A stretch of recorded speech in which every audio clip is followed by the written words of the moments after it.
dijual orang.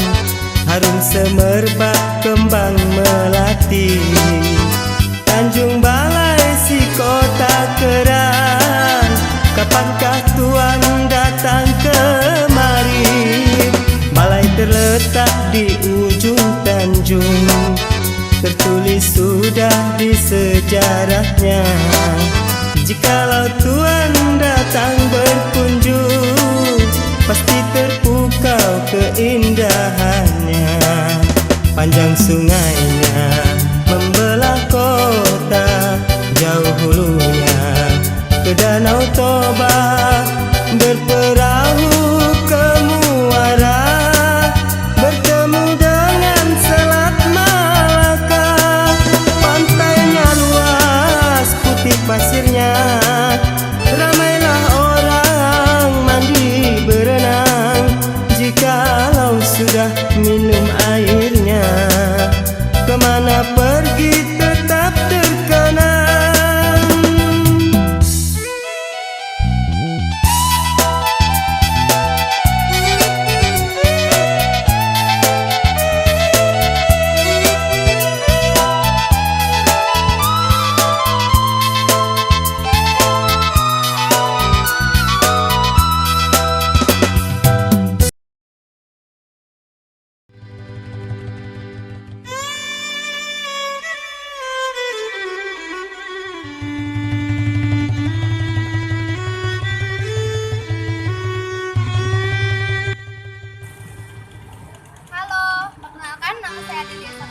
Dari Teknik Ilmu Pengetahuan Sosial 4, Fakultas Ilmu Tarbiyah dan Keguruan, Universitas Islam Negeri Sumatera Utara.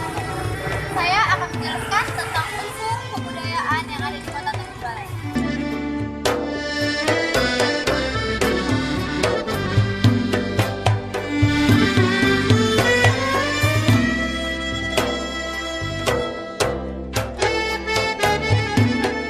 Kota Tanjung Balai adalah salah satu kota di Provinsi Sumatera Utara, Indonesia. Kota ini memiliki luas wilayah 60,52 km persegi. Kota ini pernah menjadi kota terpadat di Asia Tenggara dengan jumlah penduduk kurang lebih 40.000 orang dengan kepadatan penduduk kurang lebih 20.000 juta jiwa. Kota ini memiliki jembatan terpanjang atau jembatan Tabayan yang panjangnya 600 meter. Jembatan ini menghubungkan kota Tanjung Balai dengan kecamatan Sekepayang. Suku masyarakat kota Tanjung Balai sangat beragam, mulai dari Melayu, Jawa, Batak, India, dan Tionghoa. Namun, suku asli masyarakat kota Tanjung Balai adalah Melayu. Kota Tanjung Balai juga dijuluki sebagai kota kerang, karena kota ini sempat menjadi kota penghasil kerang yang cukup besar. Namun, sekarang sudah jauh menurun, yang disebabkan karena ekosistem yang tidak seimbang. Kota Tanjung Balai pernah menerima anugerah Adipura sebagai kota terbersih se-Indonesia pada tahun 2008, 2009, 2012, dan 2013. Kota Tanjung Balai mempunyai moto, yaitu Balayar Satujuan Batambat Satangkahan, yang artinya adalah satu kata dalam mencapai tujuan.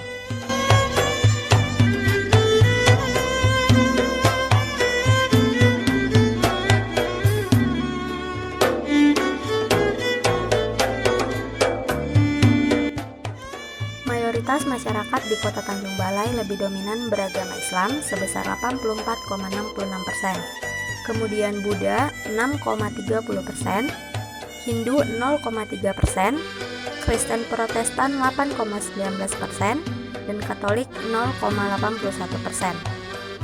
Kerukunan umat beragama terjalin dengan baik di kota ini. Kenyataan ini berkaitan dengan kultur masyarakat yang sudah menyatu dalam satu kebudayaan, dan juga berkaitan dengan keberhasilan akulturasi agama dengan budaya lokal, sehingga agama tidak menjadi sesuatu yang harus dipertentangkan dengan agama lain.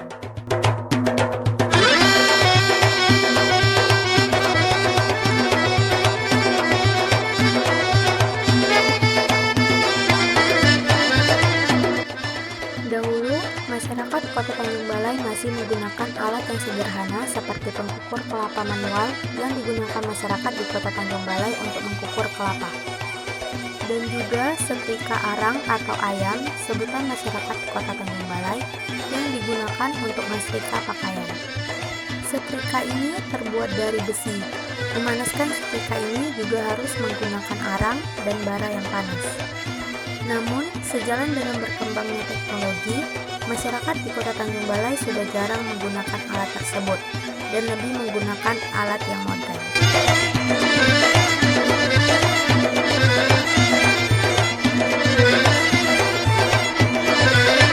Bahasa Melayu Asahan pada dasarnya adalah bahasa Melayu asli. Akan tetapi, bahasa Melayu Asahan ini sudah banyak mengalami perubahan, baik dalam cara pengucapannya maupun maknanya. Masyarakat di Kota Tanjung Balai ini adalah penggabungan etnis dari turunan Batak dan Melayu. Masyarakat di kota ini menggunakan bahasa dengan dialek atau logat Melayu Tanjung Balai. Ciri-ciri logat Melayu Tanjung Balai ini lebih banyak menggunakan huruf vokal yang berakhiran O, seperti apa menjadi apo, dimana menjadi dimano, kenapa menjadi kanapo, siapa menjadi siapo. Selain kata-kata tersebut, ada juga kata-kata lain yang digunakan oleh masyarakat Tanjung Balai, seperti nanti menjadi karang, bohong menjadi bonga, berantam menjadi batumbo, sepeda motor menjadi kareto, bahaya menjadi bajayo, sisir menjadi sikat, mau menjadi ondak, piring menjadi pinggan.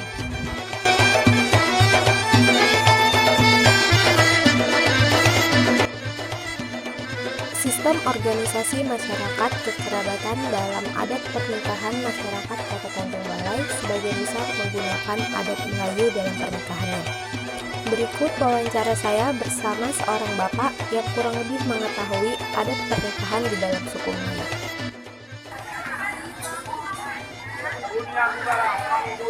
Sejarah adatnya sama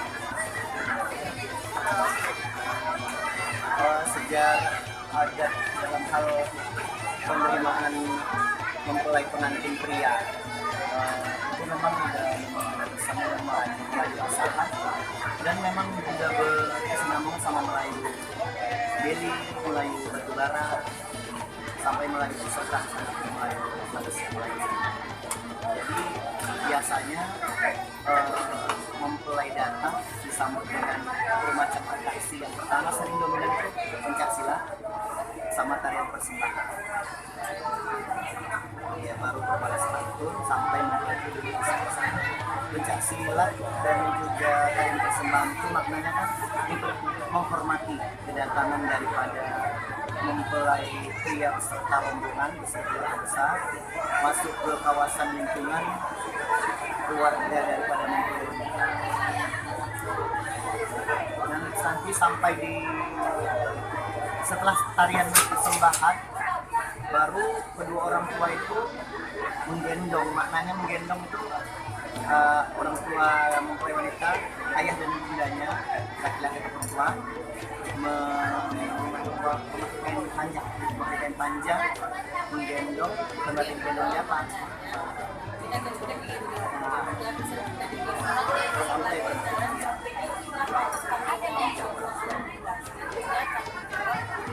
suami. Jadi mempelai itu.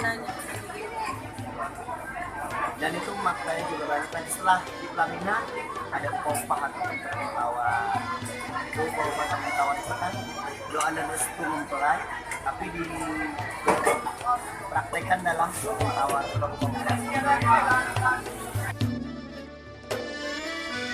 Pernikahan dalam masyarakat Tanjung Balai sama dengan pernikahan yang lainnya. Dimulai dengan melakukan akad nikah terlebih dahulu, kemudian dilanjutkan dengan pemasangan cincin. Di dalam masyarakat Tanjung Balai, setelah pengantin bertukar cincin, mereka melakukan prosesi permainan bernama icip rasa, di mana permainan ini menggambarkan tentang kehidupan berumah tangga. Pada saat hari H, mempelai wanita akan melakukan acara khatam Al-Quran. Khatam Al-Quran ini dipimpin oleh guru ngaji pengantin perempuan. Acara ini menandakan persebatian adat dan budaya Melayu dengan agama Islam, karena anak-anak perempuan yang akan menikah sudah harus khatam Al-Quran dan sudah paham seluk-beluk agama Islam, agar di dalam rumah tangganya memiliki tempat mengadu dan mengagungkan kebesaran Tuhan. Setelah acara itu selesai, mempelai wanita akan beranjak ke rumah sang guru mengaji dengan mengantar bale sebagai ucapan terima kasih.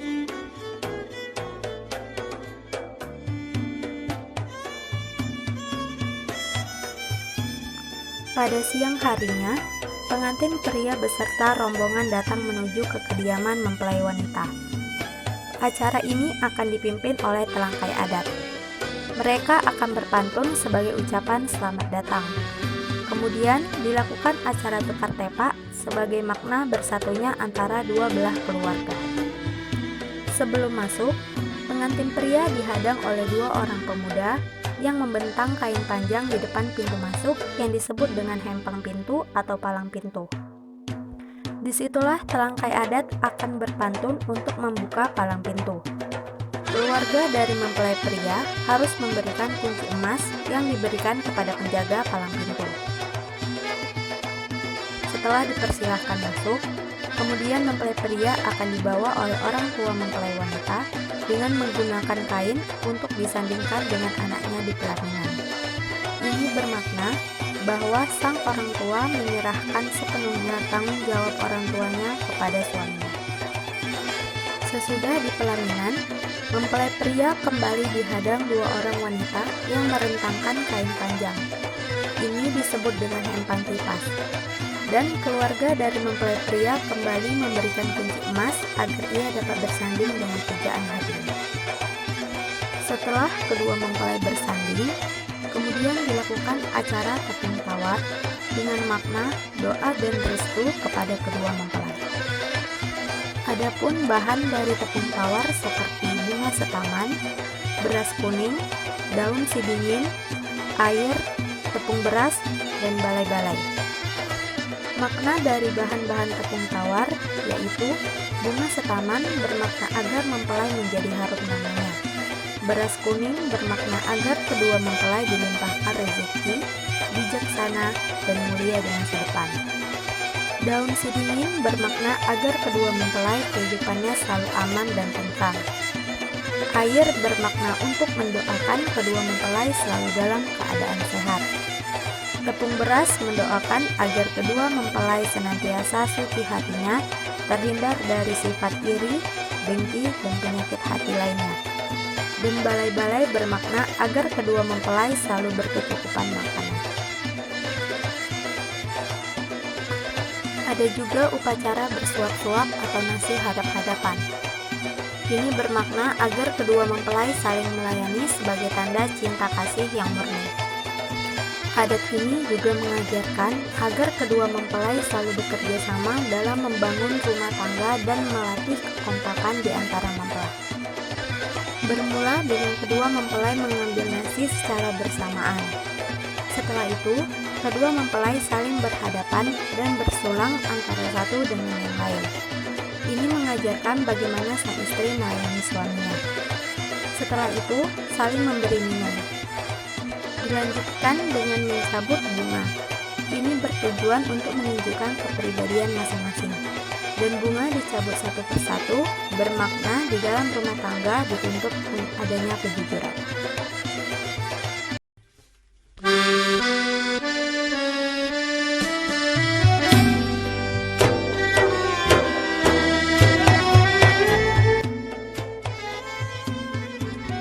Kota Tanjung Balai merupakan salah satu kota yang mengandalkan hasil daerah dari sektor perikanan. Kota ini mempunyai pelabuhan terbesar kedua, sehingga diwarnai hilir mudik para nelayan. Masyarakat di Kota Tanjung Balai bermata pencarian sebagai nelayan, petani, tukang becak motor, pembawa sampan, pegawai negeri, dan sebagainya.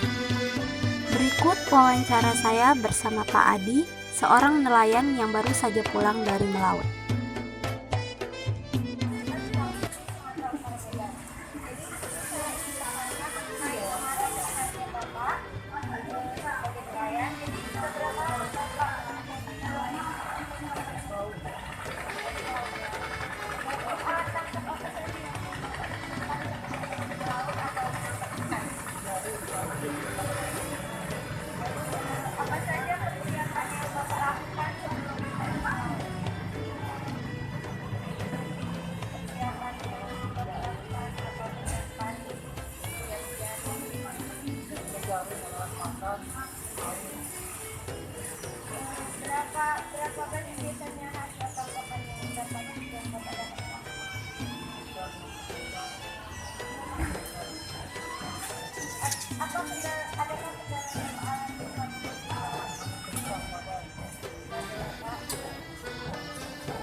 Mayoritas mata pencarian masyarakat Kota Tanjung Balai sebagai nelayan.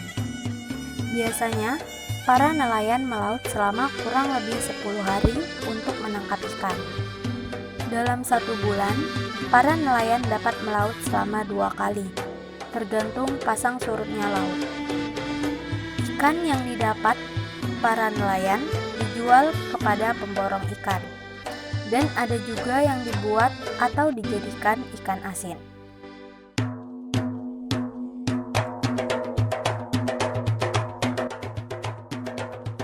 Dan ada juga masyarakat Kota Tanjung Balai yang berprofesi sebagai pembawa sampan. Berikut wawancara bersama Bapak Agus Salim, salah seorang masyarakat yang bekerja sebagai pembawa sampan. Sumatera Utara. Jadi di sini saya akan menanyakan tentang pekerjaan Bapak sebagai pembawa sampan atau transportasi sampan. Nah, di sini saya ingin bertanya, sudah berapa lama Bapak bekerja sebagai pembawa sampan? Saya bekerja di sampan sudah sekitar 20 tahun. Jadi berapakah sewa orang dan barang dalam satu kali kerja? Kalau orang minta satu, mungkin kadang-kadang mau 3 kali, kadang-kadang mau 10 kali. Pendapatan pendapatan kan 20.000. Ada lagi antara tambahan dia ngasih barang, ada juga ngasih 50. Kalau pekerjaan itu satu hari itu paling 8 jam. Berapa hari sekali Bapak bekerja? Cek Ya, narik sampannya berapa hari sekali? itu ada itu orang mau juga 3 kali mau 2 kali. Oke, baik. Misalnya mau juga kan 1 hari. Biasanya, para pembawa sampan akan mengantar para nelayan yang ingin pergi melaut ke kapalnya yang berada di internasional. Pembawa sampan ini juga akan mengantarkan es ke kapal-kapal nelayan yang akan pergi menangkap ikan. Es tersebut digunakan untuk hasil tangkapannya. Selain itu, pembawa sampan juga membawa sewa yang ingin menyeberang atau hanya sekedar jalan-jalan dan melihat pemandangan.